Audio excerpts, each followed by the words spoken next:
Barabara ya Utili Mahande ina urefu wa kilomita 14.41 na inajengwa kwa kiwango cha lami kufadhiliwa na Umoja wa Ulaya kupitia programu ya AgriConnect.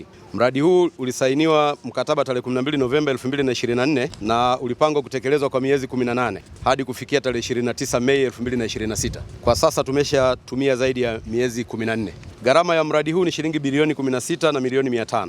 Kazi zilizopangwa kufanyika ni pamoja na ujenzi wa barabara, lakini pia tutajenga mitaro kwa ajili ya kutoa maji barabarani ili barabara yetu iweze kudumu. Tumejenga culvert mistari 42, lakini pia tumejenga njia za kuruhusu uwekaji wa miundombinu mingine inayopita kwenye barabara, kwa kitaalamu tunaita service duct. Lakini pia tunajenga madaraja ya mawe 5 kwa maana ya stone masonry arch bridges. Pia tutafunga taa za kumulika barabarani 104 na mwisho kabisa tutaweka vituo vya mabasi 12, viwili kila kituo. Mheshimiwa Naibu Waziri, mpaka sasa mkataba huu umetekelezwa kwa 69% na muda uliopita ni 73%, kwa maana tuko nyuma kidogo kwa 4%. Binafsi chukue nafasi hii niwapongeze sana viongozi wetu ngazi ya mkoa, mkuu wetu wa mkoa pamoja na timu yake, mkuu wetu wa wilaya pamoja na timu yake, mtaalamu wetu wa TARURA, namna ambavyo wameusimamia mradi huu. Mimi binafsi nimeridhishwa na namna ambavyo mradi huu unaendelea.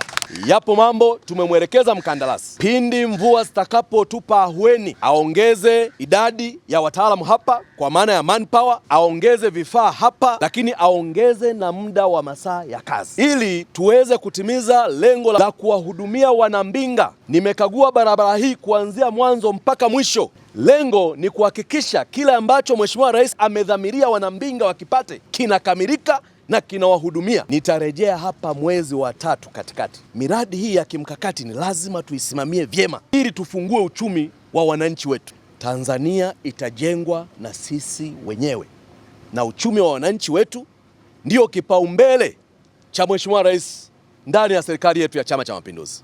Barabara hizi ni kwa ajili ya kufungua, kuweza kuwasaidia wakulima wetu wayatoe mazao yao mashambani na kuyafikisha viwandani na kwenye masoko. Mradi huu wa AgriConnect unafanyika kwa awamu ya 3. Tulishafanya awamu ya kwanza, tukafanya awamu ya pili, sasa ni awamu ya 3. Maeneo ambayo Mheshimiwa Rais amekwisha tekeleza mradi kama huu kwa ajili ya kuinua uchumi wa wakulima unaobebwa na mazao, kule Wanging'ombe, kule Mbozi, kule Busokelo, ametekeleza mradi huu kule Rungwe, na sasa tunatekeleza mradi huu Mbeya Jiji, Kilolo, na tunatekeleza mradi huu ndani ya Mbinga kwa barabara hii ambayo ipo hapa kwenu.